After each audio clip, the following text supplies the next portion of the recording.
The auctioneer's gavel fell like a death sentence. Evelyn Ashford stood in the corner of what had been her father's study, her spine pressed against wallpaper faded by 20 years of Boston sunlight.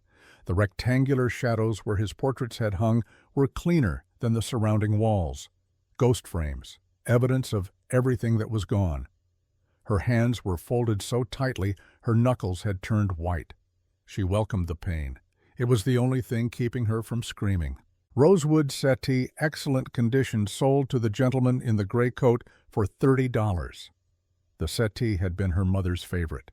Evelyn could still see her there, embroidery hoop in hand, laughing at something her father had said.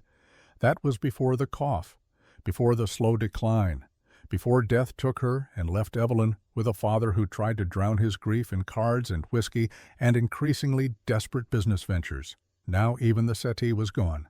She forced herself to watch as two men carried it through the doorway, careful not to scratch the carved legs. They treated the furniture better than they had treated her. The auctioneer had barely glanced in her direction when she arrived that morning. To him, she was simply another creditor's headache, an inconvenient remnant of a dead man's failures. The November cold seeped through the walls. They had stopped paying for coal 2 months ago. Evelyn had been burning furniture in the kitchen stove just to keep one room warm enough for survival. She turned away from the auction and climbed the stairs to her bedroom. The house felt cavernous now, every room echoing with absence. Her footsteps were hollow on bare floors. The curtains were gone, the carpets were gone, the mirrors, the lamps, the china all gone. In her room, a single trunk sat beside the bed. Everything she owned now, 3 dresses, her mother's pearl earrings, her father's pocket watch, though it had stopped working months ago, and she couldn't afford repair, a book of Shakespeare's sonnets, and buried at the bottom, wrapped in a shawl, a leather-bound ledger she had found 3 nights ago. She had been searching her father's study for anything of value the creditors might have missed. Behind a loose panel in his desk, she found it. A book filled with names and numbers in her father's precise handwriting. At first, she thought it was simply another account book. Then she started reading. The names were familiar: politicians, judges, businessmen, men of reputation and power. Beside each name was a sum of money, a date, and a single word that made her blood run cold: syndicate. Her father, Charles Ashford, respected banker pillar of Boston society, had been keeping records for an organization that loaned money to powerful men. Men who could not afford to have their debts become public knowledge. Men who would do anything to keep their secrets buried. Evelyn had stayed up all night reading. The amounts were staggering. The implications were terrifying. And in the margins in her father's hand, notes that suggested he had been planning to expose them. The last entry was dated 2 days before his death. The official cause had been apoplexy, a sudden seizure while working late at his office. The doctor had signed the death certificate without question, but Evelyn, reading her father's final notes, began to understand. Her father had not died of natural causes. He had been murdered, and now she possessed the only evidence. The knock came after midnight. Evelyn woke from restless sleep to the sound of someone at the front door. Not pounding, just 3 soft, deliberate knocks. She lay frozen in the darkness, her heart hammering. The creditors had taken almost everything, but they were legally required to wait until Wednesday to force her from the house. It was only Monday night. 3 knocks again. Patient. Insistent. She rose, pulled a shawl around her shoulders, and crept to the top of the stairs. Through the window beside the door she could see the silhouette of a man, tall, broad-shouldered, wearing a hat pulled low. "Miss Ashford."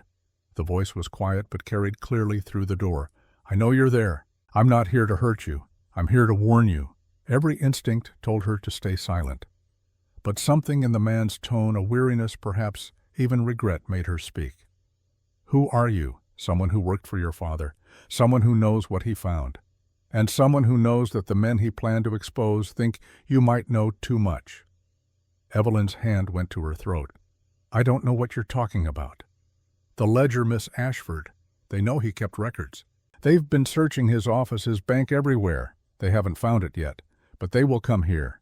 And when they do, if they think you have it, or if they think you've read it, they won't just take it. They'll make sure you can never testify." She was shaking now. "Why are you telling me this?" "Because your father was a good man who tried to do the right thing, and because you're 23 years old and you don't deserve to die for his courage." There was a long pause. When the man spoke again, his voice was softer. "There's a train leaving for Chicago at 6 tomorrow morning. If you're smart, you'll be on it. Go west. Change your name. Disappear. It's the only way you'll survive. I have no money, no family, nowhere to go."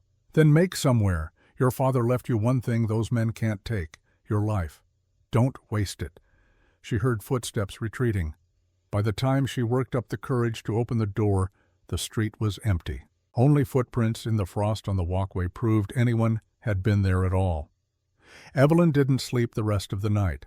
She sat at the small desk in her room and composed a letter by candlelight. Her hand was steady, her words carefully chosen. She had seen an advertisement weeks ago in a newspaper at the lending library. She had dismissed it as desperate nonsense at the time. Now it was her only option. She signed the letter with a name that was not quite hers, Evelyn Hart. Close enough to remember, different enough to hide. By dawn she had packed her trunk. By 5 she had slipped out of the house for the last time, leaving the key on the kitchen table. By 6 she was on a train heading west, clutching a one-way ticket and a reply that had arrived just yesterday, forwarded from the newspaper. The letter was brief, honest to the point of harshness, but it offered her something she desperately needed, a choice. The train journey was 10 days of constant motion and gnawing fear. Evelyn sat in third-class cars that smelled of coal smoke and unwashed bodies. She kept her trunk close and her eyes down. At every stop she watched the platform for anyone who might be following. At night she dozed fitfully, her hand always on the small knife she had taken from the kitchen.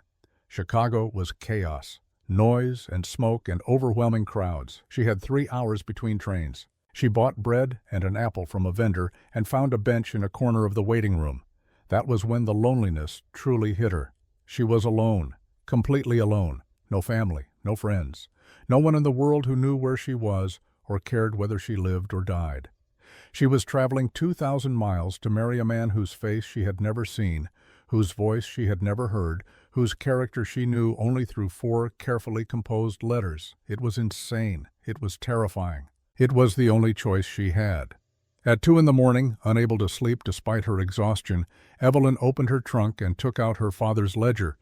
She ran her fingers over the names. These men had killed her father. These men would kill her if they found her. An infant was crying somewhere nearby.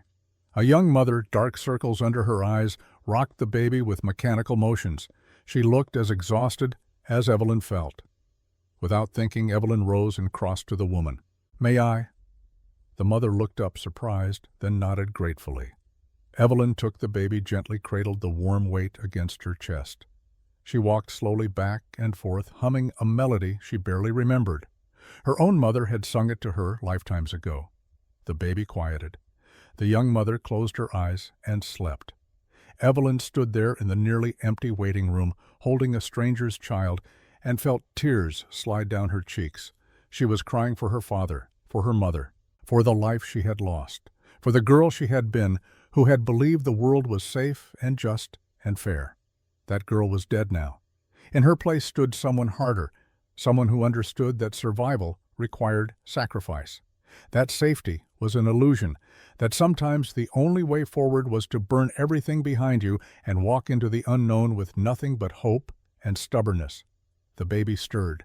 Evelyn returned her to the sleeping mother, wiped her eyes, and went back to her bench. She did not open the ledger again.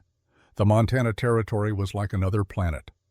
After the cities, after the farmland, after the endless Nebraska plains, the landscape changed. Mountains rose like teeth against enormous sky. Pine forests thick and dark. Valleys that seemed to drop forever. And over it all that sky, bigger than anything she had ever imagined. So vast it made her feel insignificant. So beautiful it made her heart ache. The train climbed through the mountain passes where snow still clung to the peaks even in late November. It descended into high plains covered in brown grass that rippled like an ocean. She saw cattle in the distance, dark shapes against the gold landscape. Once a group of riders appeared on a ridge silhouetted against the sunset, then vanished. This was cattle country, Lucas Reed's country. The reality of what she was doing hit her in waves. She was going to marry a stranger. She was going to live on a ranch in the middle of nowhere. She was going to spend the rest of her life in this empty, enormous land where the sky was too big and the distances were too great, and everything she had ever known was 2,000 miles behind her. Her hands started shaking. She gripped them together, forcing herself to breathe. In, out, in, out. She could not fall apart now, not when she had come this far, not when there was no going back. The conductor walked through the car calling out stops. Wolf Creek, next stop Stillwater. Stillwater, her destination, the end of the journey, the beginning of everything else. The train began to slow. Through the window she saw lights in the distance. A small cluster of buildings, the town, her future. She stood on shaking legs and pulled her trunk down from the rack. Other passengers were already moving toward the door. She joined them, trunk in hand, and stepped out into the Montana night. The platform was small, just a wooden structure with a roof and a single lantern. The town beyond was dark, except for a few lit windows. The air was shockingly cold, sharp enough to hurt her lungs. And the silence. After 10 days of train noise, the silence felt enormous. A man was waiting on the platform. He stood near the lantern, tall and still wearing a heavy coat and a wide-brimmed hat that shadowed his face. As the other passengers dispersed, he stepped forward. Miss Hart. His voice was deep, quiet, careful. Evelyn's mouth was dry. Mr. Reed. Yes, ma'am. They stood looking at each other across 6 feet of platform. The lantern light was dim, but she could make out some details. Broad shoulders, rough hands. A face weathered by sun and wind, older than she had expected, though she was not sure why. He had told her he was 34. There was nothing soft about him, nothing polished. He looked exactly like what he was, a man who worked with his hands in hard country. But there was something else, something in the way he held himself. A watchfulness, as if he were always assessing, always alert to danger. How was your journey? He asked. The question was so normal, so civilized, that it almost made her laugh. Long, she managed. Very long. He nodded as if he had expected that answer. I have a wagon. Hotel's a short ride. I've arranged a room for you.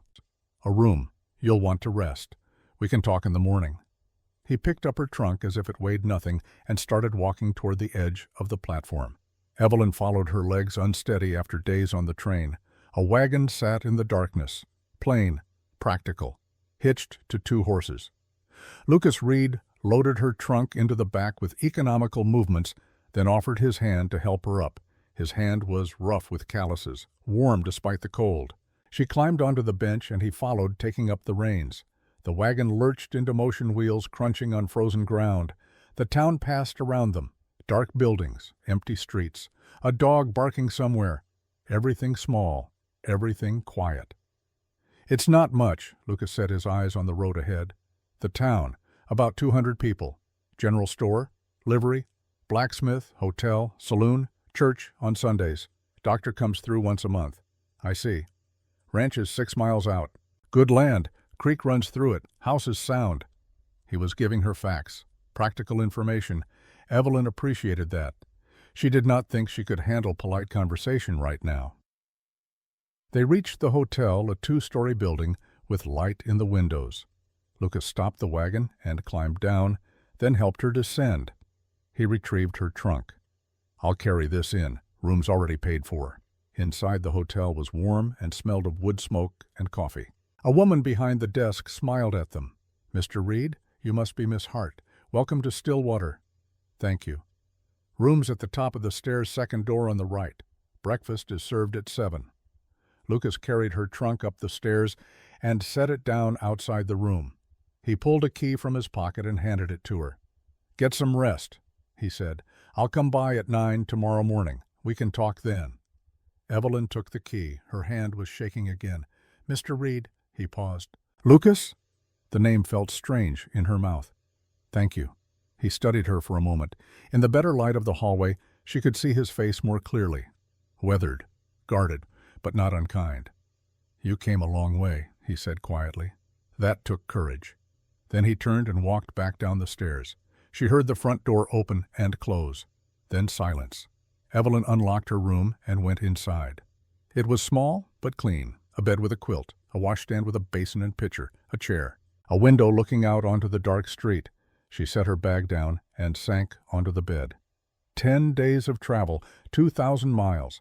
And here she was in a hotel room in Montana Territory waiting to marry a stranger. She should feel terrified. Instead, she felt numb, empty, as if she had used up all her fear and anxiety during the journey and had nothing left. She washed her face in cold water, changed into her nightgown, and climbed under the quilt. The bed was softer than the train bench. The room was quiet. Tomorrow she would meet Lucas Reed in daylight. Tomorrow she would see the ranch. Tomorrow she would begin to understand what her life might become. Tonight she was simply too exhausted to think. Evelyn closed her eyes and fell into dreamless sleep. Morning came with pale sunlight through the window. Evelyn woke disoriented, not remembering where she was. Then it came back. Montana. Stillwater. Lucas Reed. She sat up, heart pounding, and looked around the small room. Real. This was real. She washed and dressed in her day dress, plain brown wool, practical and modest. She pinned up her hair and studied her reflection in the small mirror above the washstand. Dark hair, gray eyes, pale skin. She looked tired, thin, not particularly pretty, though her mother had always said she had a good face. Strong features. What did Lucas Reed see when he looked at her? She pushed the thought away and went downstairs. The dining room was small with 3 tables. A few other guests were eating breakfast, 2 men who looked like traveling salesmen, an older couple. The woman from the desk appeared with coffee and a plate of eggs, biscuits, and bacon. "Here you are, dear. Eat up. Mr. Reed will be here soon." The food was simple but good. Evelyn ate slowly, trying to settle her nervous stomach. The coffee helped. Strong and hot. Better than anything she had had on the train. At exactly 9 o'clock, the front door opened, and Lucas Reed walked in. In daylight, he looked different. Evelyn's first impression was of controlled strength, the kind of physical presence that came from years of hard work. He was tall, perhaps 6 feet, with broad shoulders and a spare, muscular build. His face was weathered skin, darkened by sun and wind, with lines around his eyes that suggested he spent a lot of time squinting into distance. His hair was dark brown, slightly too long. His jaw was shadowed with a day's growth of beard. And his eyes. Gray like storm clouds, watchful, assessing. He removed his hat and nodded to her. "Miss Hart, morning." "Good morning. Did you sleep well?" "Yes, thank you." He gestured toward the door. "Would you like to walk? We should talk." She stood, leaving her half-finished coffee. He held the door for her, and they stepped outside into the Montana morning. The town looked different in daylight. Small, rough. The main street was dirt-rutted from wagon wheels. The buildings were mostly wood-weathered and practical. Mountains rose in the distance, their peaks white against blue sky. The air was cold and impossibly clean. It carried scents she could not name. They walked in silence for a minute. Lucas Reed seemed comfortable with quiet. He did not rush to fill it with empty words. Finally he spoke. "I want to be clear about the situation. I know this isn't what you probably imagined when you thought about marriage." Evelyn almost laughed. What had she imagined? At 23, she had assumed she would marry someone from Boston society. A lawyer or merchant her father approved of, love had seemed like something that might grow over time. Companionship more important than passion. Then her father had died, and imagination had given way to necessity. "I didn't imagine anything, Mr. Reed. I needed an alternative to destitution. You offered one." He glanced at her. Something shifted in his expression. Respect, maybe. Or relief that she was not going to pretend this was romance. "I won't lie to you," he continued. "Ranch life is hard. Winter's coming, and it's brutal here. You'll need to learn skills you don't have. Cooking, preserving food, managing livestock. The house is 6 miles from town. You could go weeks without seeing another woman." "I understand." "Do you—" He stopped walking and turned to face her. His eyes were gray like storm clouds, and they held hers with an intensity that made her breath catch. "I need you to really understand," he said. "I'm not offering you Boston. I'm not offering you comfort or society or any of the things you're used to. I'm offering you partnership, hard work, honest dealing, respect." That's all. Evelyn met his gaze steadily. What are you afraid I'm expecting? The bluntness of the question surprised him. She saw it in the slight widening of his eyes, the pause before he answered. I'm afraid you think this will be something it won't be, that you'll get to the ranch and realize you've made a mistake, and then we'll both be trapped. Is that why you offered the return ticket? Yes. She studied him. His face was hard to read, weathered and guarded. The face of a man who had learned to keep his thoughts private. But there was something in his eyes, not unkindness, just caution. The weariness of someone who had been hurt before.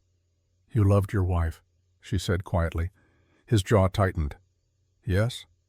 I'm not trying to replace her. Good, because you can't. He paused, then added more gently, I'm not trying to be cruel. I'm trying to be honest. I appreciate honesty. They started walking again. Lucas was quiet for a moment, then spoke again. Sarah was my wife for 4 years. She knew ranching because she grew up on a ranch. She could rope a steer and birth a calf and cook for a crew of 10 without breaking stride. She was suited to this life. And I'm not. I don't know if you are or not. That's what I'm trying to figure out. Evelyn felt a strange calm settling over her. This was good, honest conversation. No illusions, no pretty lies. I don't love you, she said. I know. I don't know if I'm capable of loving anyone right now. The last year has been difficult. I know that too. I'm here because I'm practical, Mr. Reed. I needed an escape from a situation that was going to destroy me. You offered one. That doesn't mean I'm desperate enough to accept anything. I have standards, even now. Something that might have been amusement flickered across his face. What standards? Honesty, respect, fair dealing. You've offered all 3 in your letters. If that's real, if you mean what you wrote, then I can make this work. I can learn to cook and preserve food and manage chickens.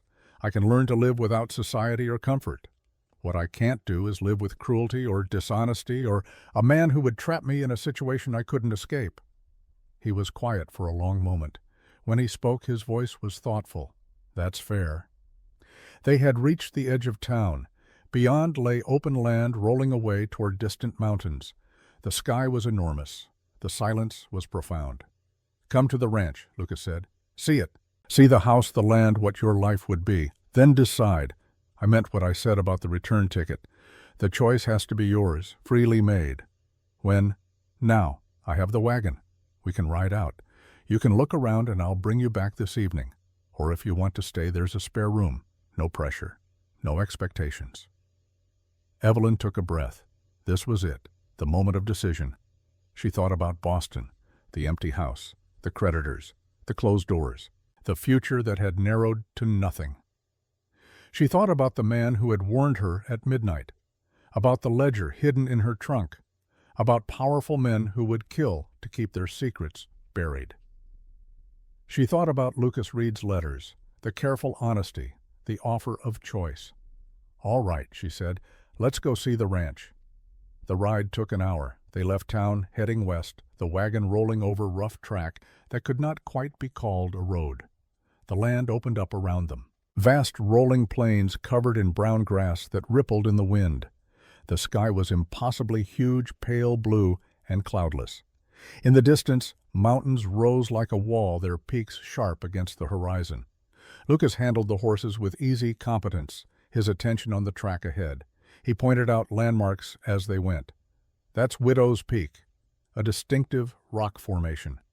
Creek runs through that valley. Good water year-round. Neighbors are the Crawfords 3 miles north. Good people. Tom and Martha, 4 kids. Evelyn listened, trying to memorize details. The landscape was overwhelming in its emptiness. She had never been anywhere this open, this exposed. It made her feel small and vulnerable. Not many trees, she observed. No, wrong climate. There's some cottonwood along the creek, and I planted a windbreak near the house, but mostly it's grass and sage. They crested a rise, and Lucas pulled the horses to a stop. There. Evelyn looked where he pointed and saw it. A house sitting in a shallow valley, a creek glinting silver nearby. Buildings clustered around it. Barn, corral, a few smaller structures. The house itself was wood painted white with a covered porch and windows that caught the morning light. It looked neat, well maintained. Lonely. That's home, Lucas said quietly. They descended into the valley. As they got closer, Evelyn could see more details. The vegetable garden dormant now for winter, the chicken coop, the corral with several horses, a windmill turning slowly in the breeze, everything functional, orderly. Two men emerged from the barn as they approached. Lucas raised a hand in greeting. That's Jim and Caleb. They work for me year-round. Good men. He stopped the wagon near the house and climbed down, then helped Evelyn descend. His hand was steady on her elbow, respectful but sure. The two ranch hands approached, hats in hands. They were young, mid-20s, weathered and capable-looking. They studied Evelyn with frank curiosity. Jim, Caleb, this is Miss Hart. She's visiting from Boston. Ma'am? They nodded respectfully. Miss Hart, Jim manages the cattle operation. Caleb handles horses and maintenance. Between the three of us, we keep this place running. Evelyn nodded to them. Pleasure to meet you. Will you be staying, ma'am? Jim asked. That remains to be seen, Lucas said firmly. Miss Hart is making no commitments today. Understood? Yes, sir. The men retreated to the barn. Lucas turned to Evelyn. Let me show you the house. He led her up the porch steps and opened the door. The interior was simple but well built. They entered directly into the main room, a combination kitchen and living area. Stone fireplace, cast iron stove, long wooden table with benches, a few chairs. Shelves along one wall held supplies and cooking equipment. Windows on two sides let in good light. Everything was clean but sparse. The home of a man who lived alone and kept things practical. Kitchen, Lucas said unnecessarily. Stove draws well. Fireplace heats the room in winter. Water comes from the well outside. There's a hand pump. He moved to a doorway. Bedroom here. Evelyn looked into a small room containing a bed, a chest of drawers, a chair. Plain. Masculine. The bed was made with military precision. There's another bedroom on the other side. Lucas opened a second door. This room was smaller, unfurnished except for a narrow bed and a trunk. Storage, mostly, but it would be yours if you stayed. Privacy, your own space. He was being careful, giving her room to breathe. Evelyn appreciated it. And that's it, he finished. 4 rooms, root cellar outside for storing vegetables, smokehouse for meat, outhouse behind the barn. Evelyn walked slowly through the main room, taking it in. It was smaller than any room in her Boston house, more rustic, but it was solid, well made. The kind of place that would stand against whatever weather Montana threw at it. She went to the window and looked out at the valley. The creek sparkled in the sun. The mountains rose beyond. The land rolled away in every direction, empty, vast. What do you think? Lucas asked quietly. Evelyn turned to face him. He stood near the table watching her with that careful expression, hoping she realized, but trying not to show it, trying not to pressure her. It's lonely, she said honestly. Yes. And beautiful. Yes. And nothing like anything I've ever known. That's true. She walked to the table and ran her hand along the smooth wood. Sturdy. Practical. Built to last. You made this. How did you know? It's like everything else here. Well made. Honest. She looked at him. You built this life yourself, didn't you? The house, the furniture, the ranch. You carved it out of empty land. My father helped. He homesteaded this place, proved up the claim. I inherited it when he died. But yes, most of this I built myself. Show me everything, Evelyn said. The barn, the garden, the creek, all of it. I want to understand what I'm choosing. Relief flashed across Lucas's face, quickly controlled. All right. The week that followed was the strangest of Evelyn's life. Lucas brought her back to the hotel that first evening as promised. But the next morning, she returned to the ranch, and the next, and the next. He taught her to cook on the big iron stove. She burned bacon and ruined biscuits and made coffee strong enough to strip paint. But slowly, incrementally, she got better. He showed her how to gather eggs from chickens that pecked her hands and squawked indignantly, how to haul water from the well, how to read the signs of weather in the sky. Jim and Caleb watched with poorly concealed curiosity, but they were respectful, never intrusive. On the 4th day, a woman came to the ranch. Evelyn was in the kitchen attempting bread for the 3rd time when she heard a horse outside. Through the window, she saw a woman dismounting, tall, elegant even in riding clothes. dark hair under a smart hat. Lucas came out of the barn and his entire body went rigid. Evelyn could not hear what they said, but she saw Lucas shake his head. Saw the woman gesture insistent. Saw Lucas's jaw set in a hard line. Finally he turned and walked toward the house. The woman followed. "Evelyn," Lucas said, as he entered, his voice carefully neutral. "This is Margaret. She says she's my sister. But I don't have a sister." Margaret smiled. It did not reach her eyes. "Half-sister Lucas, our father's second family. We've never met, but I've been searching for you for years." She turned to Evelyn, extending a gloved hand. "And you must be the bride from Boston. How lovely." Evelyn shook her hand automatically. Margaret's grip was firm, assessing. "I'm sorry to intrude," Margaret continued, "but when I heard my long-lost brother was finally settling down, I simply had to meet his intended. Family is so important, don't you think?" Lucas's expression was thunderous, but he said nothing. What could he say? Deny her in front of Evelyn?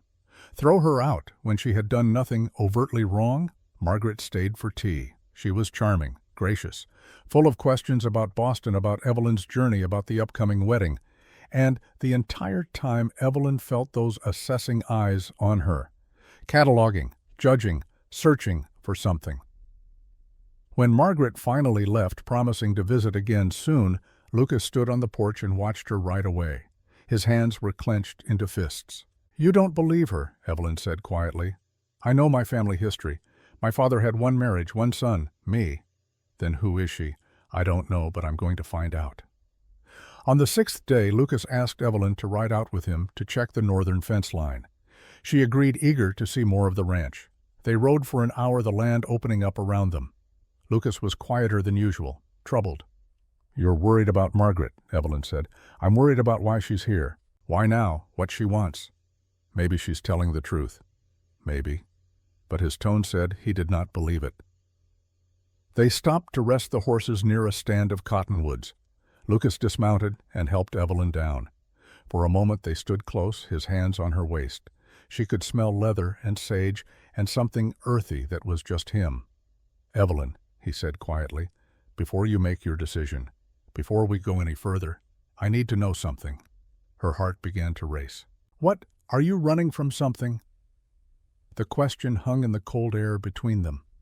Evelyn's first instinct was to lie, to deny.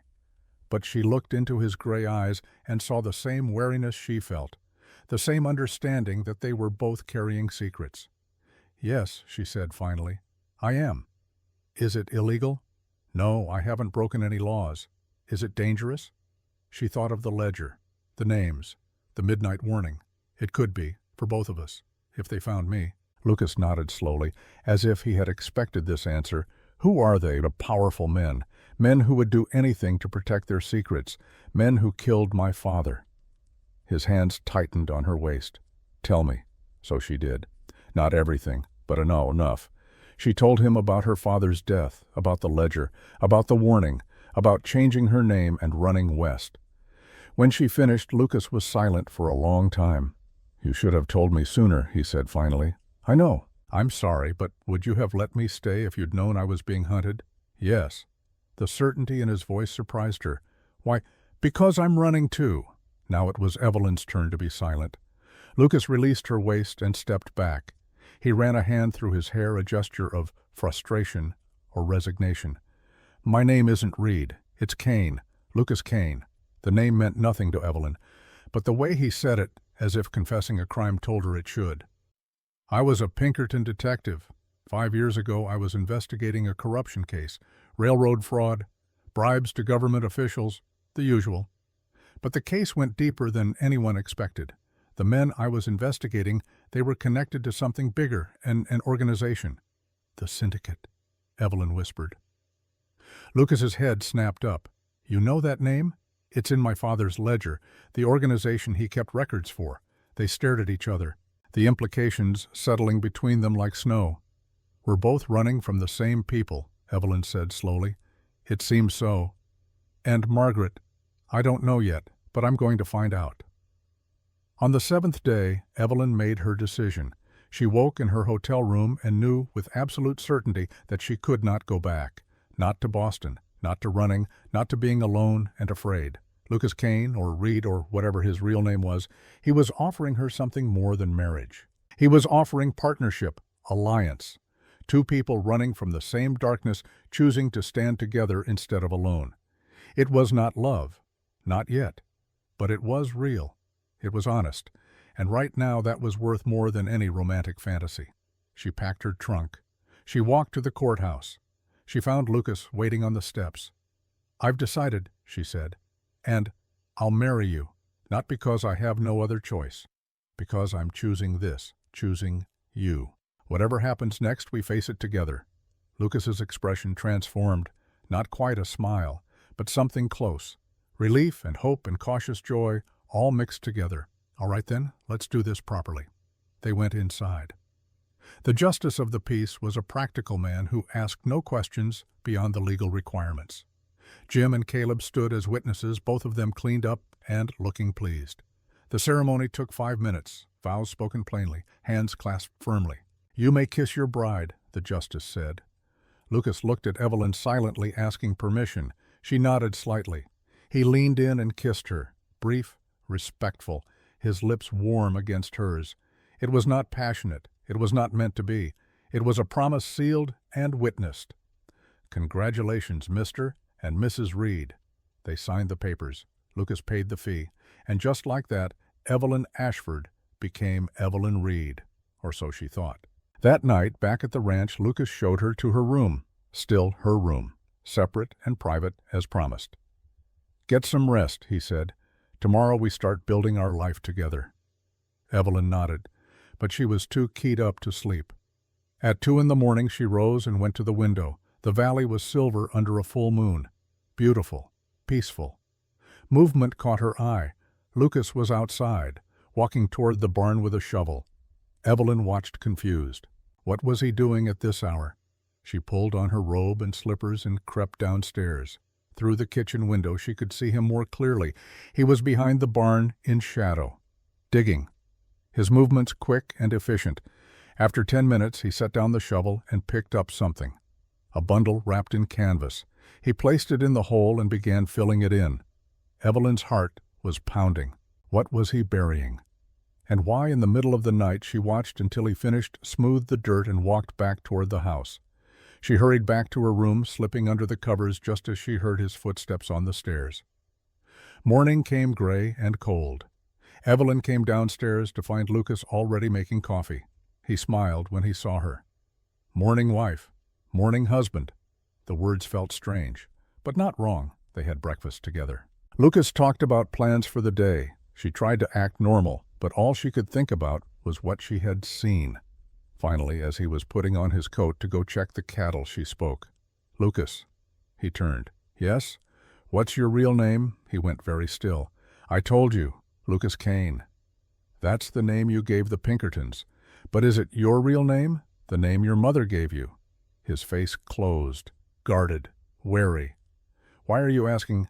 "Because I saw you last night, burying something behind the barn at 2 in the morning, and I need to know, if we're going to be partners, if we're going to face whatever's coming together, I need to know who you really are."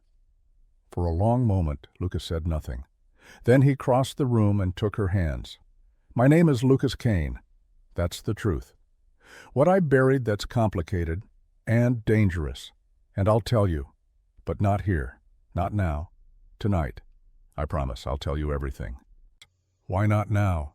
"Because Margaret is coming back today, and I need to find out who she really is before I can explain the rest." "You think she's dangerous?"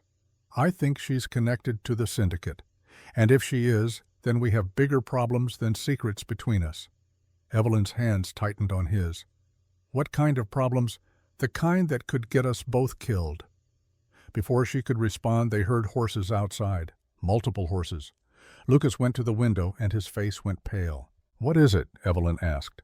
"Margaret, and she brought friends." Evelyn looked out. Margaret was dismounting along with 3 men, well-dressed, hard-eyed, and the way they moved, the way they scanned the property. "They're not friends," Evelyn whispered. "They're hunters." Lucas pulled her away from the window. His voice was low and urgent. "Listen to me carefully. Those men are syndicate. I don't know how they found us, but they're here. and they'll want two things. The ledger you're carrying, and me. What do we do? You're going to smile and play the happy bride. I'm going to find out what they know. And tonight, after they leave, we're going to decide whether we fight or run. Lucas. Yes. My name isn't Hart. It's Ashford. Evelyn Ashford. He smiled grimly. Nice to finally meet you, Evelyn Ashford. Nice to meet you too, Lucas Kane. There was a knock at the door. Polite, patient, inevitable. Lucas squeezed her hand once, then let go and walked to answer it. Evelyn stood in the middle of the kitchen, her heart hammering, and prepared to meet the men who had killed her father.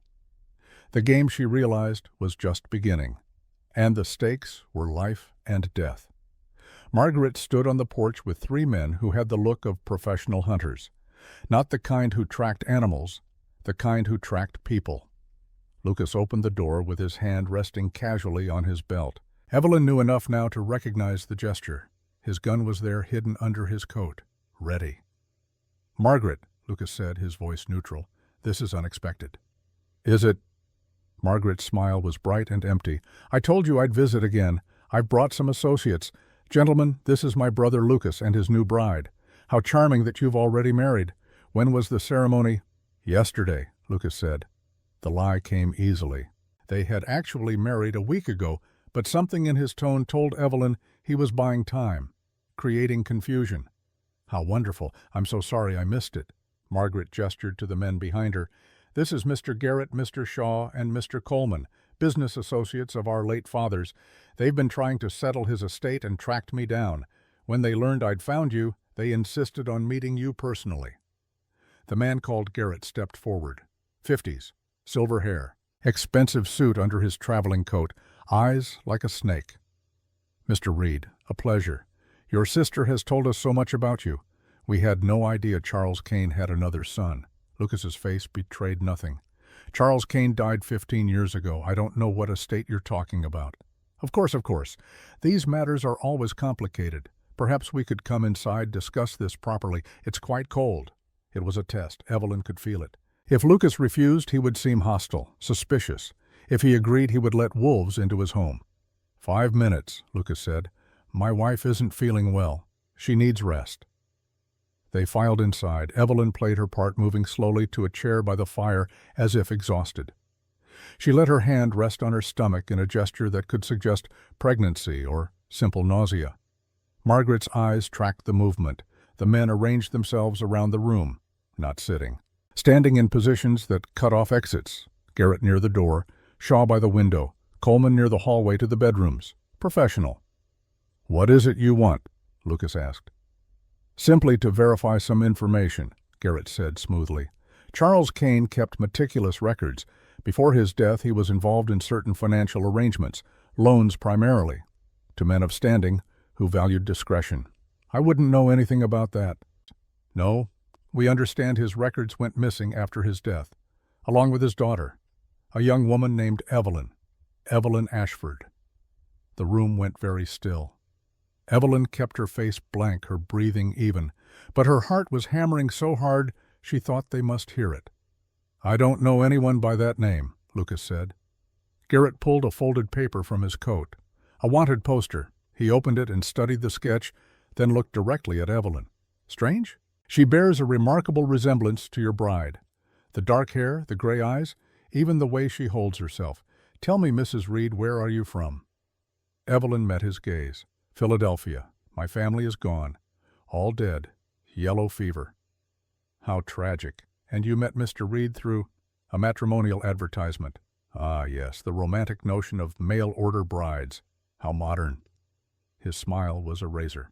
You'll forgive my curiosity, but you seem quite educated for someone seeking marriage to a frontier rancher. Most women in such circumstances are, shall we say, less refined. Most women in such circumstances haven't lost everything to disease and creditors, Evelyn said quietly. Desperation doesn't discriminate based on education, Mr. Garrett. Quite true, quite true. He folded the poster and returned it to his coat. Well, I can see you're not the woman we're seeking. My apologies for the intrusion. He turned to Lucas. Your sister mentioned you might be interested in reconnecting with your father's business associates. There are opportunities for men of discretion. Men who understand that some arrangements require absolute loyalty. I'm a rancher. I don't have time for business. A pity. The compensation is quite generous, enough to expand operations considerably, purchase more land, hire more men.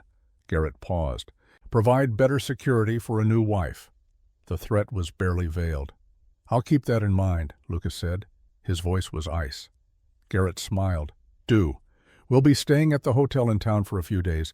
If you change your mind, you know where to find us.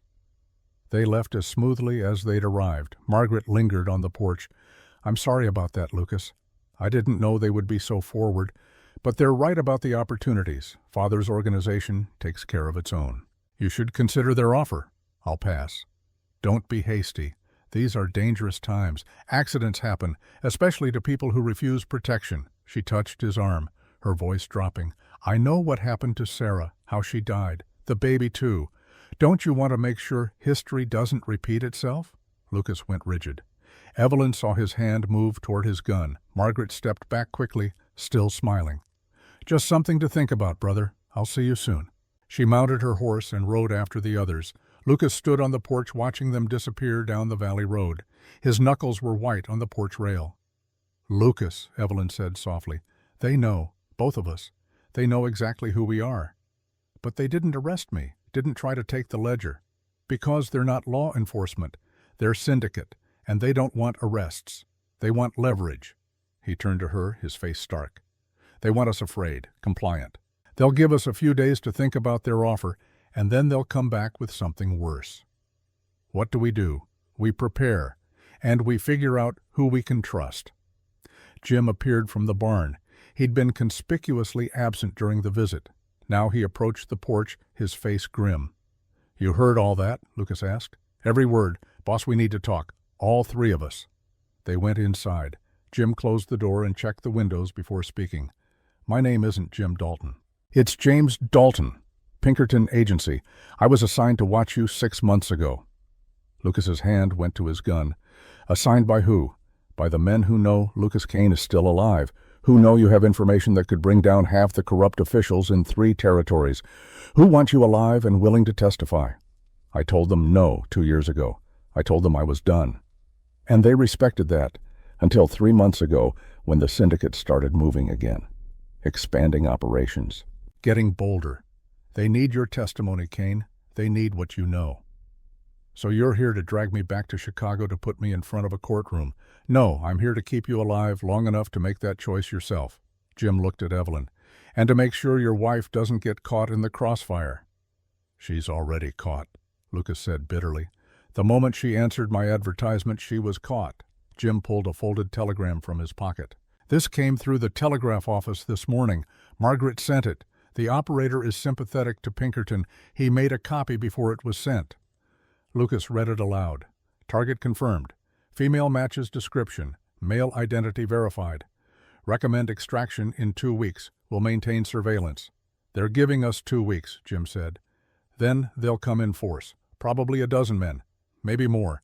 And they won't ask politely next time. Evelyn sank into a chair. 2 weeks. 14 days before her past caught up with her completely. Why 2 weeks? She asked. Because they're waiting for something, Jim said. Orders from higher up, or reinforcements, or both. Jim's expression darkened. There's something else. Something I've been holding back until I was certain. Lucas stopped pacing. What? Caleb. I've been watching him for the past month. He sends letters to Denver, always after dark, always when he thinks no one's looking. Evelyn felt her stomach drop. You think he's reporting to them? I think someone has leverage on him. The syndicate doesn't recruit true believers. They find people with something to lose and twist the knife. Jim pulled out a small notebook. I intercepted one of his letters, managed to steam it open and reseal it. It was addressed to a boarding house in Denver, the same boarding house the syndicate uses as a safe house. What did it say? Lucas asked, his voice dangerously quiet. Nothing incriminating, just general updates. Ranch is quiet, no visitors, weather holding. But the pattern is clear. He's reporting your movements. Lucas's hand moved to his gun. I should confront him. Not yet. If we spook him, he'll either run or the syndicate will know we're onto them. Better to let him think he's undetected. Feed him false information. Use him as a channel to mislead them. And if he's not being leveraged, Evelyn asked, what if he's a true believer? Then when this is over, he hangs. Jim's voice was flat, final. But my gut says he's a victim, not a villain, the way he looks sometimes, like a man carrying a terrible weight. That's guilt, not malice. Lucas nodded slowly. We watch him, careful. And when the time comes, we give him a chance to come clean. And if he doesn't, then we do what needs to be done. Lucas paced the room like a caged animal. We could run, take the horses and disappear into the mountains. There are places they'd never find us. For how long? Jim asked. A month, a year? You can't run forever, Kane. Eventually, winter would drive you down. Eventually, you'd need supplies, medicine, contact with civilization, and they'd be waiting. So we stay and fight, 3 of us against a dozen professional killers. Not 3, Jim said. Tom Crawford would stand with us, maybe some of the other ranchers, if they understood the stakes. This community doesn't like outsiders throwing their weight around. I won't ask civilians to die for my mistakes. Then what? You surrender hand over the ledger and hope they let you live. They won't, Evelyn said quietly. Both men turned to look at her. My father tried to negotiate, tried to find a way out. They killed him anyway. Because once you know their secrets, you're always a threat. The only way we survive is if we destroy them first. Lucas knelt beside her chair. How? The ledger. Your testimony. We give Pinkerton everything, but not on their terms. On ours. We make it public. Newspapers. Multiple copies sent to different cities. Make it so big they can't silence it. That would start a war, Jim said. We're already in a war. We just haven't been fighting back. Lucas studied her face. You've changed. A week ago you were terrified. Now you're talking about starting wars. A week ago I was alone. Now I have something worth fighting for. She took his hand. I meant what I said. Whatever comes, we face it together. He squeezed her hand, then stood. All right. We have 2 weeks. We use them. Jim, I need you to ride to the nearest Pinkerton office. Send word to your superiors that we're ready to cooperate, but on our conditions. What conditions? Protection, full immunity, new identities after we testify, and they hunt down everyone in that ledger, every name, every crime. No deals, no compromises. That's a tall order. That's the price. Take it or leave it. Jim nodded. I'll leave at dawn. But Kane, you need to know something. Margaret, I've been watching her. She's not syndicate. Not exactly. Then what is she? She's personal. I think she's connected to your past, to Sarah. Lucas went pale. Sarah didn't have family. She was orphaned young. Are you sure, or is that what she told you? The question hung in the air like smoke. The blizzard came 3 days after Jim left. Evelyn woke to the sound of wind screaming against the house. Through the window the world was white chaos, snow driving horizontal, visibility 0. Lucas was already up dressed in layers. I have to check the cattle, make sure they're sheltered. In this, you can't see 5 feet, which is why they need help. They'll try to find shelter and end up freezing in the wrong place. I have to move them to the windbreak. Let me come with you. No, too dangerous. I'm coming anyway. If something happens to you, I need to know where you are. He started to argue, then saw her face. All right, but you stay close. Hold on to me. If we get separated in this, you'll be dead in minutes. They bundled in every warm thing they owned. Lucas tied a rope around his waist and handed the other end to Evelyn. Don't let go, no matter what. They stepped out into the storm, and the world disappeared. The wind was a living thing trying to tear them apart. Snow stung Evelyn's face like needles. She couldn't see Lucas even though he was 3 feet ahead of her. She could only follow the rope and trust. They made it to the barn by following the rope Lucas had strung from the house. Inside, the horses whinnied nervously. Caleb was there already, saddling mounts. Most of the herd is in the valley, he shouted over the wind. But there's a group near the north pasture. If they don't get to shelter, they'll freeze. How many? Lucas asked. 20, maybe 30 head. Lucas turned to Evelyn. Stay here. We'll be back in an hour. If you're not back in 2, I'm coming looking for you. He kissed her forehead quickly. If we're not back in 2, we're already dead. Don't be stupid. Then he and Caleb rode out into the white hell. Evelyn waited. 1 hour became 2. 2 became 3. The storm showed no sign of stopping. If anything, it was getting worse. She paced the barn, her anxiety building with every minute. The horses sensed her agitation and stamped nervously. 3.5 hours. She couldn't wait anymore. She began saddling Daisy, her hands shaking. That's when she heard it. Hoofbeats. Multiple horses. Relief flooded through her. They'd made it back. She ran to the barn door and opened it, but it wasn't Lucas and Caleb. It was Margaret and 2 of Garrett's men. They rode directly into the barn, blocking the exit. Margaret dismounted gracefully despite the storm. "Mrs. Reed, how fortunate to find you alone. We were hoping for a private conversation." Evelyn's hand moved toward the pitchfork leaning against the wall. "Don't," Margaret said. One of the men had a rifle pointed at her. "We're not here to hurt you. We're here to offer you a choice." "What choice?" "Your husband is Lucas Kane, former Pinkerton detective. The syndicate has wanted him dead for 2 years, but they're willing to make a deal, his life for yours." "What?" "Give us the ledger. Tell us where Kane has hidden his evidence, and we'll let you walk away. Clean slate. New identity. Money to start over anywhere you want. And Lucas will be executed quietly, painlessly. I'll make sure of that." Evelyn stared at her. "Why would you do that if you're his sister?" "I'm not his sister," Margaret said. Her voice was suddenly raw with emotion. "I'm his sister-in-law, Sarah's little sister, the one who watched her die slowly from poison while Lucas did nothing." The pieces fell into place. The personal hatred, the intimate knowledge of Sarah's death. "He didn't know," Evelyn said. "He didn't know it was poison until after she died. He should have known. He was a detective. He investigated murders for a living, but he was so wrapped up in his own work, his own cases, that he didn't see what was happening in his own home." Margaret's voice broke. She called for him at the end.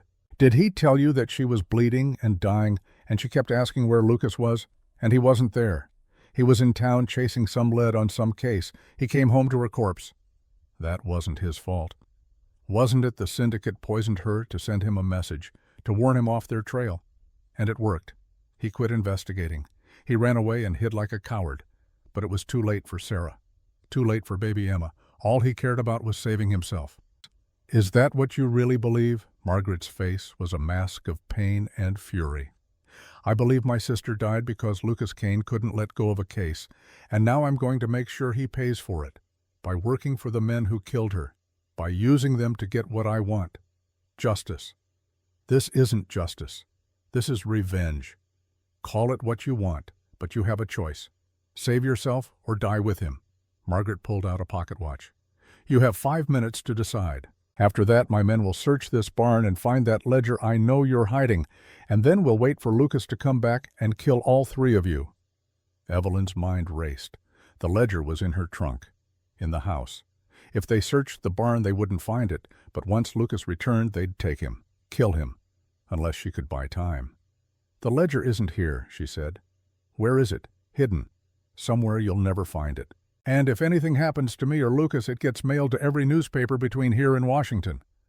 It was a bluff, but Margaret couldn't know that. "You're lying. Am I? You think I'm stupid enough to carry the only leverage I have? The moment you found me, I sent copies. Insurance." Margaret studied her face, trying to read the truth. The barn door burst open. Lucas and Caleb stumbled in, ice in their beards covered in snow. They saw Margaret and her men and went for their guns. "Don't," Margaret said. The rifle swung to point at Evelyn's head. "Or I'll paint the barn with her brains." Lucas froze. His eyes met Evelyn's. "Margaret, whatever you think I did, leave her out of it." "Why you didn't leave Sarah out of it? You dragged her into your war with the syndicate. You made her a target. Why should your new wife be any different? Sarah was an accident. I never meant for her to be hurt. But she was hurt. She died screaming in agony while poison ate her from the inside.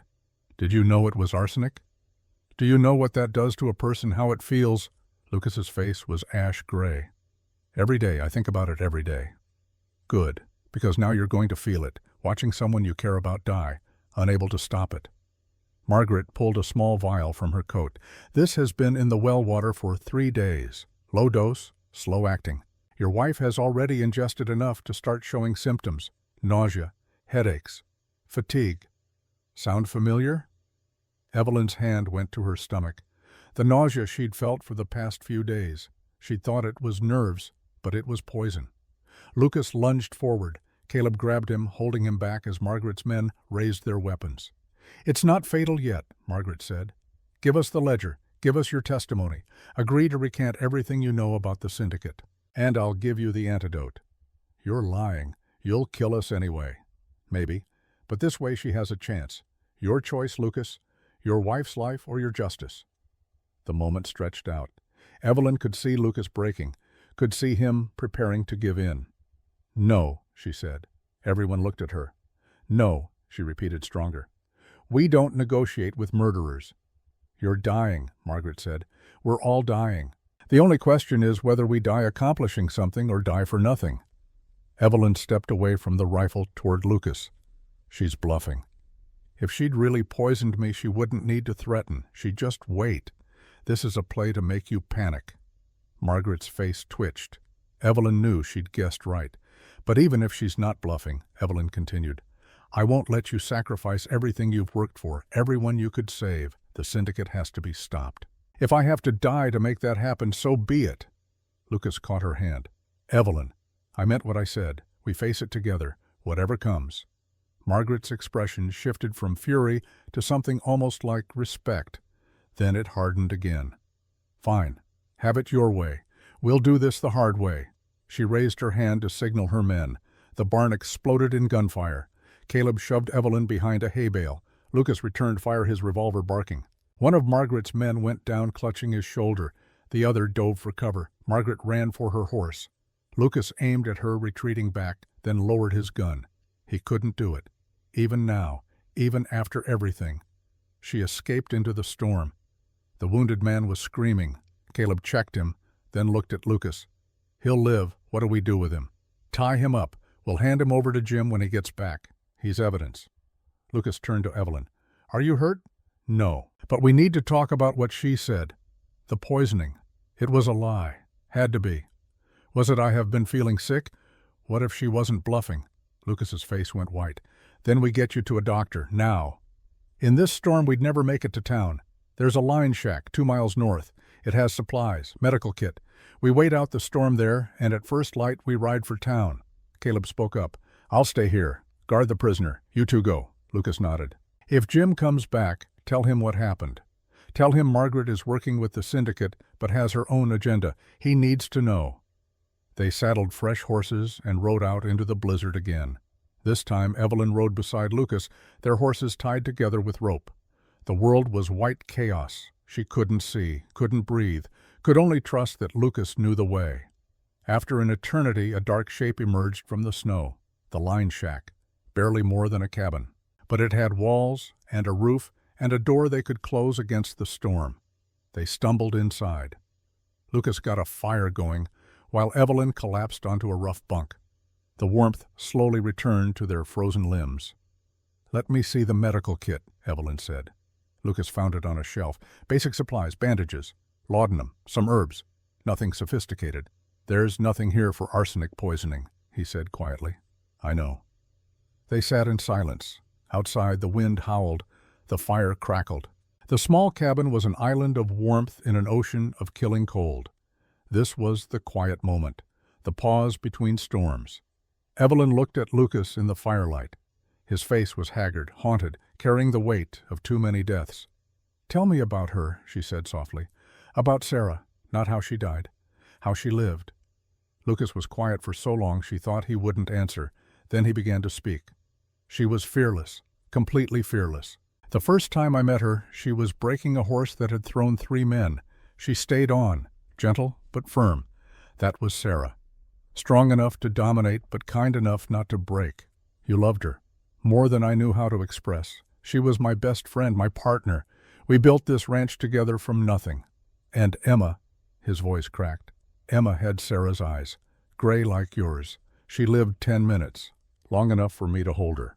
Long enough for me to promise Sarah I'd take care of her. Not long enough for me to keep that promise." Evelyn reached for his hand. "It wasn't your fault. Margaret's right about one thing. I was so focused on the case that I missed the signs. Sarah was sick for weeks before she went into labor. Headaches, nausea, weakness. I thought it was pregnancy, but it was poison, slow and insidious. You couldn't have known. I should have. I was trained to see patterns, to notice details. But I was blind to what was happening in my own home. Because you trusted the people around you. That's not a flaw, Lucas. That's being human. He looked at her. When did you get so wise? About 3 hours ago, when a woman pointed a rifle at my head and I realized I wasn't afraid of dying. I was afraid of not fighting back. Lucas laughed. Bitter, but real. We're a pair, aren't we? Two broken people running from the same evil. Maybe that's why we fit. Our cracks line up. He pulled her close. She rested her head on his shoulder. They sat like that for a long time, not speaking, just breathing, just being. If you are poisoned, Lucas said finally, we'll find a way to fix it. I won't lose you the way I lost Sarah. And if you can't fix it, then we make whatever time you have left count. That's all we can do anyway. Poison or no poison, we're all dying from the moment we're born. The only question is what we do with the time between.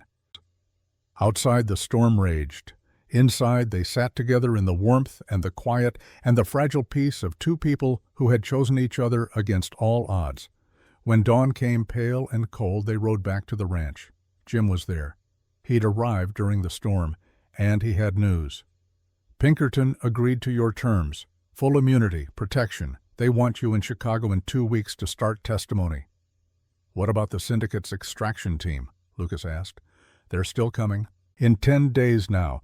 Pinkerton wants us to let them come. Set a trap. Capture them alive if possible. Use them to trace the higher-ups. You want to use my ranch as bait. I want to end this for good. You in? Lucas looked at Evelyn. She nodded. We're in. But first we need to deal with Margaret. She's the wild card. Already ahead of you, Jim said. I did some digging. Margaret Caldwell, formerly. Margaret Caldwell Kane, Sarah's younger sister. Sarah ran away from an abusive father when she was 16, left Margaret behind. Margaret's been looking for her for years. By the time she found you, Sarah was already dead. So she blames me. She blames everyone. The syndicate for poisoning Sarah, you for not protecting her, herself for not finding Sarah sooner. She's been working with the syndicate to get close to you, but her loyalty is to her own pain, not to them. Can we turn her? Maybe. If we can prove to her that the syndicate is her real enemy, that you've been trying to avenge Sarah all along. Lucas shook his head. She won't believe it. She wants to believe I'm the villain. It's easier than accepting that Sarah's death was random, senseless. Then we'll have to make her see the truth. 3 days later, the second twist arrived. Lucas received a letter, official looking, from the county clerk's office. He opened it and went pale. What is it? Evelyn asked. Our marriage. It's not legal. What? The justice of the peace who married us. He wasn't licensed. He was a con man. Margaret arranged it. The marriage never happened. Evelyn felt the floor drop out from under her. Why would she do that? Jim answered. Because a wife can't be forced to testify against her husband. But a woman who's simply living with a man has no legal protection. If the syndicate takes you, they can make you talk. And Lucas can't claim spousal privilege. It's a trap, Lucas said. They've been planning this from the start. Margaret befriends me, arranges a fake marriage. Now when they come, they can separate us, interrogate us individually. We remarry, Evelyn said, tomorrow, with a real justice. The nearest real justice is in Helena, 3 days' ride. We don't have time. Then we make time. Lucas took her hands. Evelyn, legally married or not, you're my wife. That doesn't change. But it changes everything legally. We need that protection. We'll figure it out. I promise. The day after the siege, federal marshals arrived from Helena. The lead marshal, a stern man named Patterson, reviewed the documents. His face darkened. Mr. Kane, we have a problem. Your marriage to Miss Ashford was never legally registered. The officiant was unlicensed. We know, Lucas said. Then you understand the implications. Under territorial law, Miss Ashford has no spousal protection. The syndicate's lawyers could petition to interrogate her separately. She could be compelled to testify against you. Evelyn felt ice in her veins. Can they do that? They can try, and in your current status, they might succeed. Patterson closed the file. I strongly advise you remedy this situation immediately. The nearest licensed justice is in Helena, Lucas said. 3 days' ride. And Miss Ashford is in no condition to travel. Patterson glanced at Evelyn, pale and recovering. "I'll expedite the process. Send for Justice Whitmore. He can be here in 1 week." "Will that be fast enough?" Evelyn asked. "It will have to be. Until then, you're vulnerable." That week was agony. Every day they waited for syndicate lawyers to arrive with writs. Every night Evelyn slept with her packed bag beside the bed, ready to run if they came for her. Lucas barely left her side. On the 7th day, Justice Whitmore arrived. That night Evelyn couldn't sleep. She lay in her bed in her room that was supposed to be temporary but had become permanent, and thought about all the ways this could end. The syndicate could win. They could kill Lucas and take her. Margaret could betray them at the crucial moment. Pinkerton could decide they weren't worth protecting. The poison, if it was real, could kill her before any of it mattered. But lying there in the darkness, she realized something. She wasn't afraid anymore. Fear had been burned out of her by the fire of the last few weeks. What remained was something harder: determination, purpose. She got up and went to Lucas's room, knocked softly. "Come in." He was sitting by the window watching the night. He didn't look surprised to see her. "Can't sleep either?" he asked. "No." She crossed to him. "Lucas, I need to tell you something. All right? I think I'm pregnant." He went very still. "What? I know the symptoms could be poison, but they could also be pregnancy, and I think I need to know which before everything falls apart. We'll get you to a doctor tomorrow. There's no time. Jim said the extraction team arrives in a week. We have to prepare."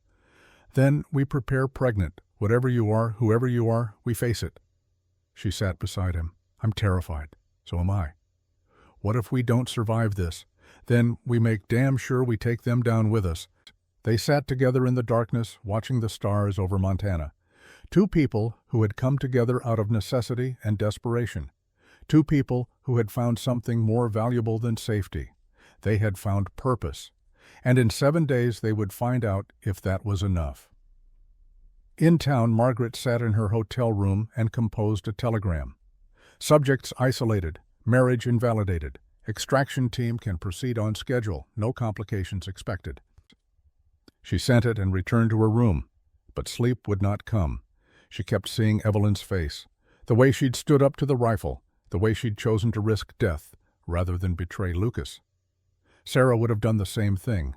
The thought made her hands shake. She poured whiskey and drank it straight, trying to drown the doubt.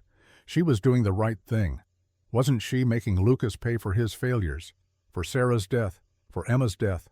But that look in Evelyn's eyes, that fierce loyalty, that willingness to die for something larger than herself. Sarah had looked at Lucas the same way once. Margaret threw the glass against the wall. It shattered, like everything else in her life. In 7 days it would all be over, one way or another. The storm, when it came, would be worse than any blizzard, and not everyone would survive it. The 7 days before the extraction team's arrival moved with the slow inevitability of an approaching storm.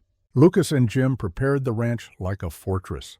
They reinforced doors and windows, stockpiled ammunition, identified firing positions, and escape routes. Every detail was planned with military precision, but it was Caleb who broke first. On the 3rd day, Lucas found him in the barn at midnight, saddling a horse. "Going somewhere?" Lucas asked quietly. His hand was on his revolver. Caleb froze. When he turned, his face was haggard with guilt and fear. "They have my sister, Mr. Reed."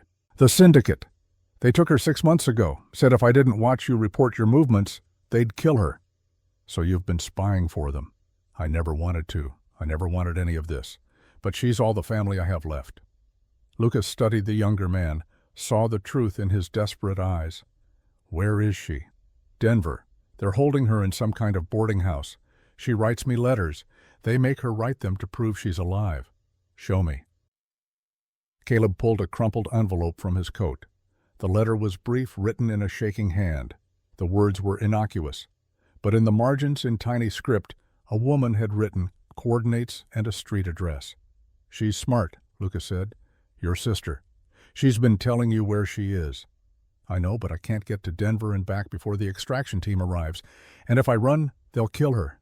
"You're not running. You're going to Denver with an escort. Jim's men."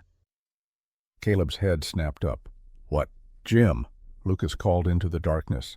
The Pinkerton agent emerged from the shadows where he'd been listening. "You have men in Denver. 2 agents. Good ones. Send word. Have them extract Caleb's sister, bring her somewhere safe, and send Caleb with your fastest rider as insurance. If he's telling the truth, he gets his sister back. If he's lying, he hangs." "And if the syndicate realizes we've pulled their leverage?" Jim asked. "Then they'll know we're on to them, but we already know they're coming. This just moves up the timeline." Jim nodded slowly. "I'll send the wire tonight. Caleb, you leave at dawn. If you betray us, you won't live to regret it." "I won't, I swear. Thank you, Mr. Reed." After Caleb left, Jim turned to Lucas. "You believe him. I believe desperation makes people do terrible things, but I also believe in second chances. Sarah used to say everyone deserves one. You know, Sarah was a better person than most." "Yes, she was." They stood in the barn listening to horses shift in their stalls, the weight of what was coming pressed down on them both. "How many men can you get here before they arrive?" Lucas asked. 4, maybe 5 if we're lucky. Experienced agents. But we'll still be outnumbered 2 to 1. Then we need to even the odds another way. How? By turning their weapons against them. Margaret is the key. If we can flip her, the syndicate loses their inside source. Their plan falls apart. "She tried to kill your wife 3 days ago. She tried to scare us. There's a difference. Margaret wants revenge, but she's not a killer. Not really. Her sister was gentle, kind. That doesn't just disappear from a family." "You're taking a hell of a gamble." "I know, but I don't see another choice." The next morning, Lucas rode into town alone, against Jim's protests, against Evelyn's fear. But some conversations had to happen face to face. He found Margaret in the hotel dining room, drinking coffee and reading a newspaper. She looked up as he approached, but showed no surprise. "Lucas, come to kill me. Come to talk. How civilized." He sat across from her. Up close, he could see the resemblance to Sarah, the shape of her eyes, the stubborn set of her jaw. It made his chest ache. "I loved your sister," he said without preamble, "more than I've loved anyone before or since. And her death destroyed me. If you want revenge for that, fine. Take it. But don't pretend the syndicate cares about justice. They killed Sarah to hurt me, and they'll kill you the moment you're no longer useful. I know what they are. Do you know they're planning to kill Evelyn, that woman you met? She's innocent. She's guilty of nothing except answering a letter from a desperate man, and they'll murder her without hesitation. She has the ledger. She's also pregnant. With my child, your niece or nephew." Margaret's cup rattled against the saucer. "You're lying." "I've never lied to you. Not once. Even when the truth cost me everything.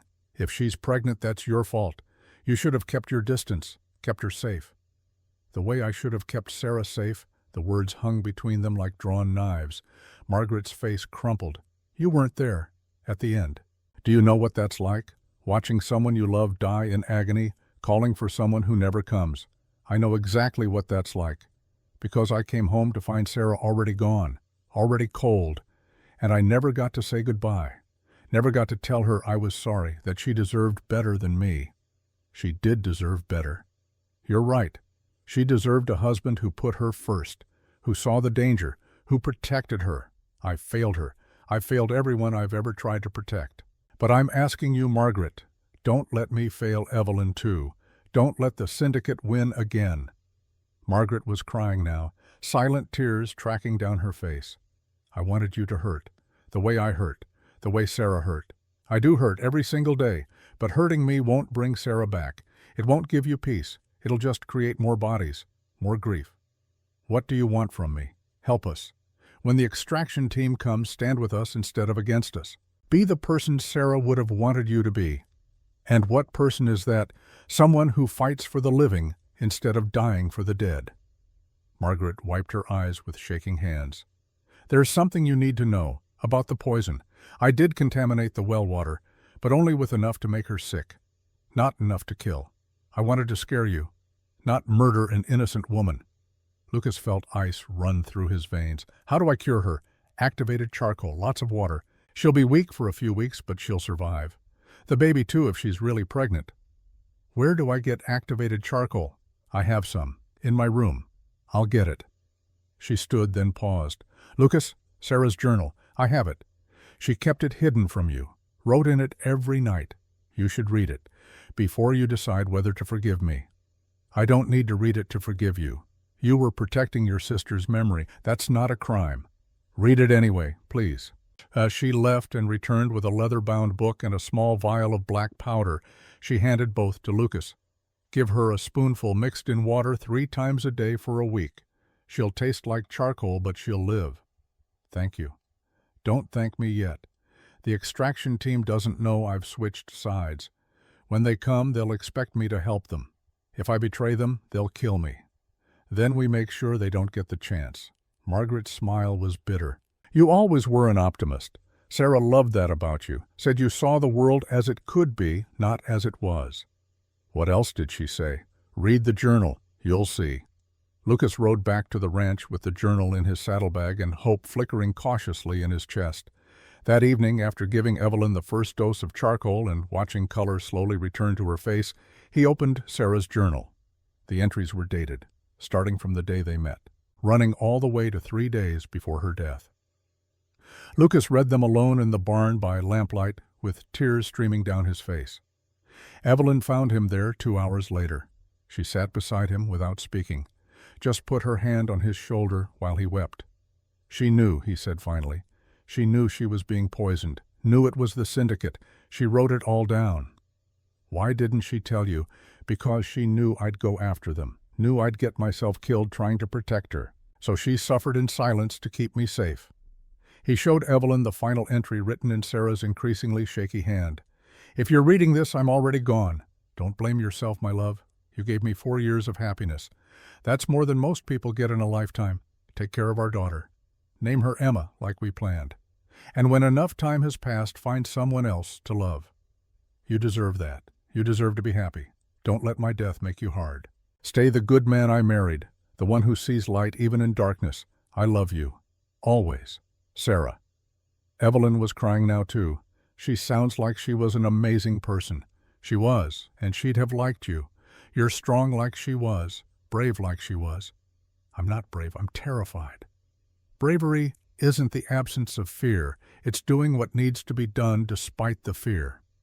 They sat together in the quiet barn, mourning a woman they'd both lost, one to death, one to time, both to the same evil. "The baby," Evelyn said softly. "Margaret told you about the pregnancy. I guessed. The symptoms, the timing. Are we happy about it? I don't know. I'm scared. What if something happens? What if I end up like Sarah?" "You won't. We have the antidote. We have Mrs. Chen. We have time to prepare. Time. That's the one thing we don't have. Then we make the most of what we've got." He pulled her close. She rested her head on his chest, listening to his heartbeat. Steady, strong, alive. Tomorrow the Pinkerton reinforcements would arrive. The day after the extraction team. And then the storm would break for real. But tonight they had this, the quiet, the warmth, each other. It would have to be enough. 2 days before the siege, Caleb returned. He rode into the ranch yard at sunset, and he wasn't alone. A young woman sat behind him on the horse, thin, exhausted, but alive. Lucas and Evelyn came out to meet them. "This is my sister, Anne," Caleb said, his voice thick with emotion. "Pinkerton got her out. She's safe." Anne slid down from the horse and immediately embraced her brother. They stood there holding each other while the sun set behind the mountains.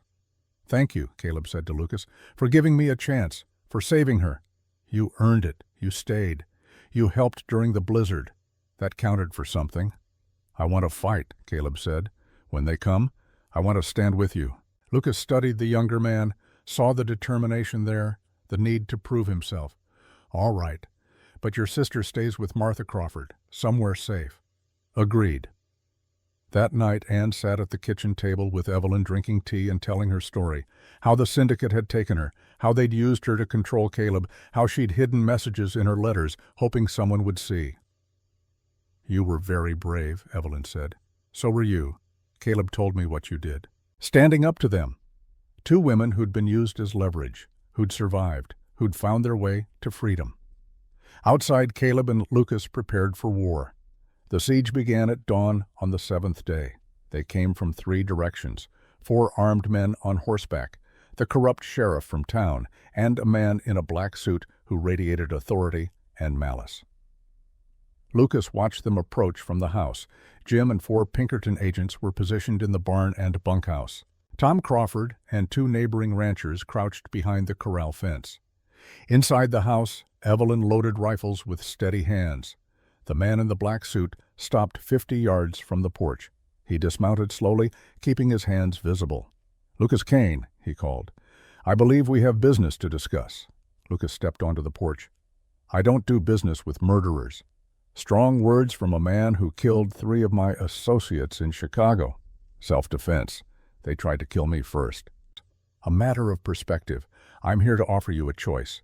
Surrender yourself and the woman. Give us the ledger, and we'll make your deaths quick, painless. That's your idea of a choice.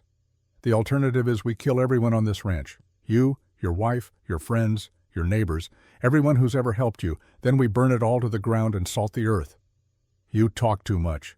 Lucas drew and fired in one motion. The bullet took the sheriff through the chest. He fell without a sound. The man in the black suit dove behind his horse. His men opened fire. The battle was joined. Bullets tore through the morning air. Wood splintered. Glass shattered. The Pinkerton agents returned fire from the barn. Tom Crawford's rifle barked from behind the corral. The syndicate men had numbers, but the defenders had position. And they had something else. Desperation. The knowledge that surrender meant death. The fight raged for 20 minutes, then an hour, then 2. One of the syndicate gunmen went down, then another. But Jim took a bullet through the shoulder. One of the Pinkerton agents was killed instantly by a headshot. Inside the house, Evelyn fired through a window. Her hands were steady. Her aim was true. She'd never shot at a living person before, but she didn't hesitate. This was survival. A rider appeared on the ridge. For a moment, Lucas thought it was more syndicate reinforcements. Then he recognized the horse, Margaret. She rode directly into the firefight, not toward the syndicate, toward the house. "Cover her," Lucas shouted. The defenders laid down, suppressing fire. Margaret made it to the porch and threw herself through the door. "They have explosives," she gasped. "Dynamite! They're going to blow the house." "Where?" "The man in the black suit. He's carrying it, planning to get close under cover of darkness and place charges. Then we end this before dark." Lucas turned to Evelyn. "Can you shoot?" "I've been shooting for 2 hours. I mean really shoot. Kill a man if you have to." She met his eyes. "Yes?" "Good. Because I need you to do something dangerous." He explained the plan. It was insane, risky, but it was their best chance. Evelyn listened, then nodded. "Let's do it." They waited for a lull in the firing. Then Evelyn stepped onto the porch, hands raised to white cloth tied to a broom handle. "Stop shooting," she called. "I surrender. I have the ledger. I'll give it to you if you let the others live." The firing ceased. The man in the black suit emerged from cover. "Show me." Evelyn walked slowly down the porch steps. She was trembling, but her voice was steady. "It's in the barn, in a trunk. Let me get it." "No tricks." "No tricks." She walked toward the barn. The man in the black suit followed her, keeping his gun trained on her back. Lucas watched from the window, waiting, timing. Evelyn reached the barn door, opened it, stepped inside. The man in the black suit followed. Jim was waiting inside. So was Tom Crawford. They grabbed him from both sides, disarmed him, threw him to the ground. Evelyn emerged from the barn. "We have him." The remaining syndicate gunmen hesitated. Their leader was captured. The odds had shifted. Lucas stepped onto the porch. "It's over. Throw down your weapons, or we start executing prisoners." One of the gunmen raised his rifle. A shot rang out, but not from Lucas. From the ridge. The gunman fell, dead before he hit the ground. Martha Crawford stood on the ridge with a hunting rifle. Behind her were a dozen townspeople, armed, angry, ready to defend their own.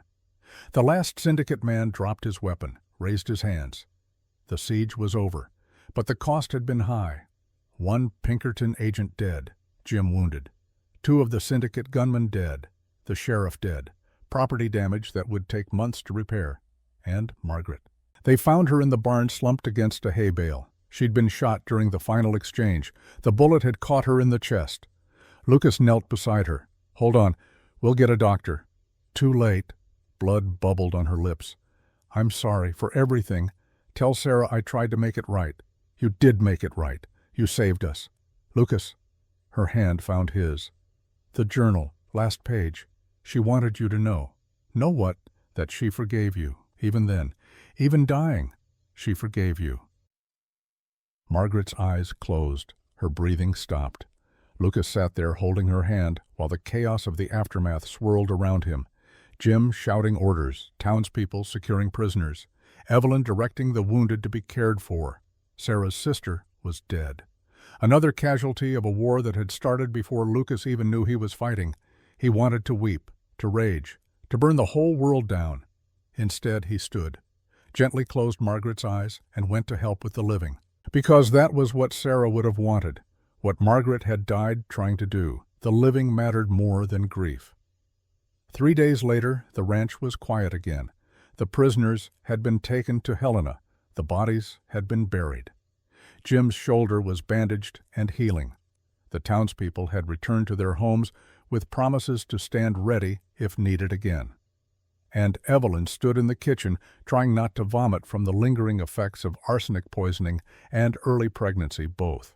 Mrs. Chen had come from town, examined her thoroughly, declared both mother and baby healthy despite everything. You're strong, the midwife said. The baby is strong. You'll both be fine. But Evelyn didn't feel strong. She felt exhausted, traumatized, overwhelmed. Lucas found her sitting on the porch at sunset. He sat beside her without speaking. I killed a man, she said quietly. I know. I shot him through the window, watched him fall, and I felt nothing, no remorse, no horror, just relief that he couldn't hurt us anymore. That's normal, in war. Is that what this was, war? Yes, and we won. At what cost? Margaret is dead. A Pinkerton agent is dead. How many more will die before this is truly over? None. The man we captured is talking, giving up names. The Pinkerton agency is coordinating with federal marshals. They're rounding up everyone in your father's ledger, everyone connected to the syndicate. It's over, Evelyn. We won. Then why doesn't it feel like winning? Lucas put his arm around her. Because winning in war means surviving, not celebrating. We're alive. That's the victory. They sat in silence as the sun painted the Montana sky gold and red. Pinkerton wants us in Chicago next month, Lucas said. For testimony, it'll take weeks, maybe months. And the baby will be born here, in our home, with Mrs. Chen attending. I'm not taking you anywhere until after the birth. Pinkerton can wait. They won't like that. I don't care. I spent years putting duty before family. It cost me Sarah. It cost me Emma. I won't make that mistake again. Evelyn turned to look at him. What are you saying? I'm saying I choose you. I choose our baby. I choose this life we're building. Pinkerton can have my testimony, but they can't have my soul. Not anymore. You're sure? I've never been more sure of anything. 2 weeks later, they rode to Helena, to the courthouse, to a real justice of the peace. And in front of Jim, Mrs. Chen, Martha and Tom Crawford, and a handful of townspeople who'd become family, Lucas Kane married Evelyn Ashford, properly, legally, with vows that meant everything. I, Lucas, take you, Evelyn, not out of necessity, not out of convenience, but because you're the bravest person I've ever known, because you stood with me when you could have run, because you chose hope over fear. I promise to choose you every day, for the rest of my life. Evelyn's vows were simpler, but no less true.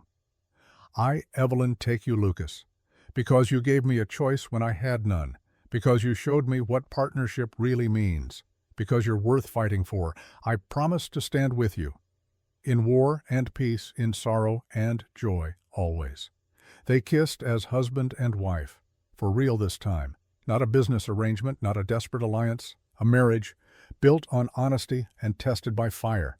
The months that followed were a slow return to normalcy. Lucas gave his testimony via written deposition. Pinkerton accepted it. 73 men were arrested based on the ledger and Lucas's evidence. The syndicate's power was broken, not destroyed. Evil like that never truly died, but crippled, scattered, reduced to shadow of what it had been. Lucas and Evelyn's names were cleared. The wanted posters were withdrawn. They could live openly again. In December 1885, 13 months after that first desperate train ride to Montana, as snow fell soft and quiet over the ranch, Evelyn went into labor. It was long, painful, terrifying.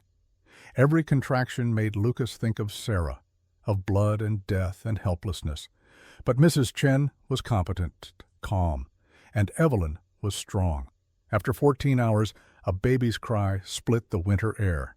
"It's a girl," Mrs. Chen said, her voice warm with satisfaction. "Healthy, perfect." She placed the baby in Evelyn's arms. Lucas knelt beside the bed, his hands shaking. "She's alive," he whispered. "You're alive. You're both alive." "What should we name her?" Evelyn asked. Lucas looked at his daughter, at her tiny face, her dark hair, her gray eyes. "Emma," he said, "if that's all right with you, for the daughter I lost, and the sister-in-law who tried to make things right. Emma Kane, I like it." They sat together in the warm room while snow fell outside. A family.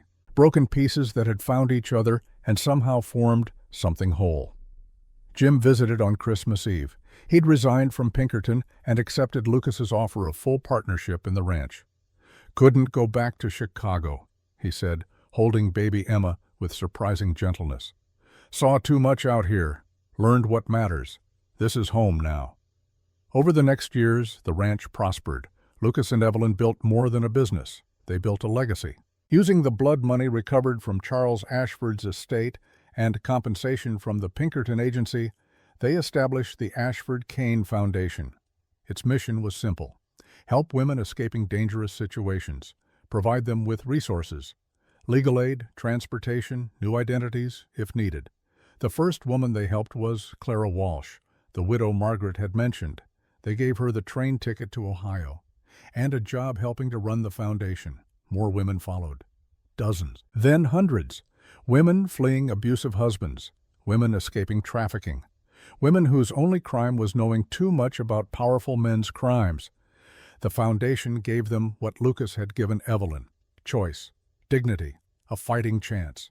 More children came: Thomas in 1887, Rose in 1889, twins James and Lily in 1891. The ranch house that had once echoed with loneliness now rang with children's laughter. Lucas aged into the role of father and patriarch with grace. The grief over Sarah never fully left, but it transformed, became something he carried rather than something that carried him. He would visit her grave sometimes, stand there in silence, then go home to his living family. That was the balance, honoring the dead while fighting for the living.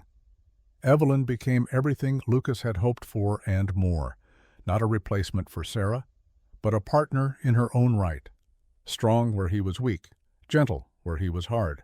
Together they built something that mattered. 10 years after that first desperate train ride west, Evelyn stood in her garden on a summer morning.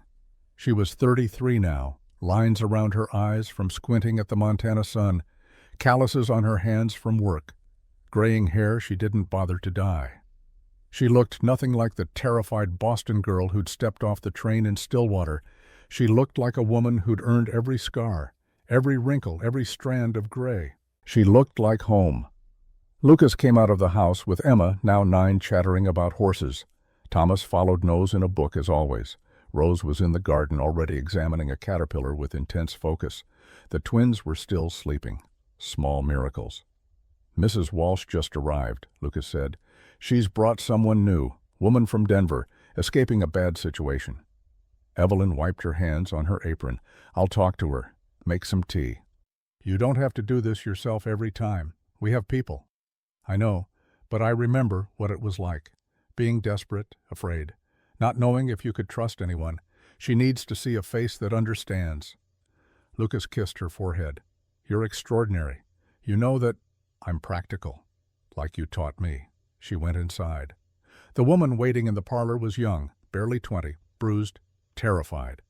Evelyn sat across from her and poured tea with steady hands. "My name is Evelyn Kane. I run this foundation, and I want you to know something. You're safe here. Whatever you're running from, it can't touch you. We'll make sure of that. How can you promise that? Because someone made me the same promise once, and he kept it. Now it's my turn to keep it for you." The woman started crying. relief, exhaustion, hope. Evelyn let her cry, offered tea and tissues, and the simple gift of presence. When the woman calmed, Evelyn spoke again. "What's your name?" "Grace. Grace Miller." "Well, Grace Miller, you have a choice to make. We can help you go anywhere you want, give you money to start over, help you disappear if that's what you need, or you can stay here, work with us, help other women like yourself. The choice is completely yours. No pressure, no expectations." Grace looked at Evelyn with red-rimmed eyes. "What did you choose when you were in my position?" Evelyn smiled. "I chose to stay, to fight, to build something instead of running forever. It was the hardest choice I've ever made, and the best." Outside, she could hear her children playing, Lucas's laugh as he chased them, Jim's voice calling about some ranch business, the sounds of a life she'd carved from desperation and fear, and one stranger's honest offer. "I want to stay," Grace said quietly. "I want to fight too. Then welcome home." That evening, after the children were asleep and Grace was settled in the guest room, Lucas and Evelyn stood on their porch. The valley stretched below them, green in summer's fullness, cattle grazing peacefully, the creek running silver in moonlight. "Do you ever miss Boston?" Lucas asked. "Sometimes. I miss my parents, the life that could have been, but I don't regret leaving. Even with everything that happened, the danger, the violence, nearly dying, even with all that, because it brought me here, to you, to this," she gestured at the ranch, "to purpose." Lucas pulled her close. "I love you, Evelyn Kane. I don't say it enough, but I do. I know, and I love you, my stranger, my husband, my home." They stood together as stars wheeled overhead, two people who'd found each other in desperation, who'd chosen each other in crisis, who'd built something lasting from broken pieces. The journey from that first terrified train ride to this moment had been long, painful, often terrifying, but it had been worth it. Every hard choice, every sacrifice, every moment of fear, all of it had led here, to this porch, this man, this life. Evelyn thought about the girl she'd been, the one who'd changed her name and run west with nothing but a trunk and a desperate hope. That girl was gone, transformed by fire and blood and love into someone stronger, someone who didn't just survive, someone who helped others survive. "Thank you," she said quietly. "For what? For giving me a choice 10 years ago, when you offered the return ticket, when you said I could leave at any time. That choice saved my life." "You saved your own life. I just opened the door. You did more than that. You showed me what partnership means, what love can be when it's built on honesty instead of illusion." Lucas kissed her, soft and long and full of promise. "Come on," he said. "Let's go to bed. Tomorrow there's work to do. There's always work to do." Welcome to ranching. They went inside together, to the home they'd built, the family they'd created, the legacy they were leaving. As the door closed behind them, moonlight caught the sign Lucas had hung that morning. New wood, fresh paint, letters carved deep. Kane Ranch, established 1885. Built on honesty, sustained by choice, no more aliases, no more running, no more hiding who they were, just a family, a home, a legacy. Outside Montana, night settled over the valley, deep and peaceful. Inside, the stranger and his bride slept in each other's arms, two people who'd gambled everything on honesty, and won. The end.